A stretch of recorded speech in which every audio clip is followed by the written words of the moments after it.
আজকে একটা নতুন ভিডিও নিয়ে আপনাদের সামনে হাজির হয়েছি। এটা হচ্ছে প্যান কার্ড।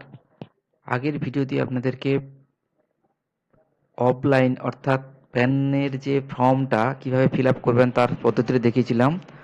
আজকে অনলাইনে কিভাবে অফলাইনে করার পরে অনলাইনে কিভাবে ফর্মটাকে প্যান কার্ডের ফর্মটাকে ফিল আপ করবেন তার পদ্ধতিটা আপনাদেরকে দেখাবো।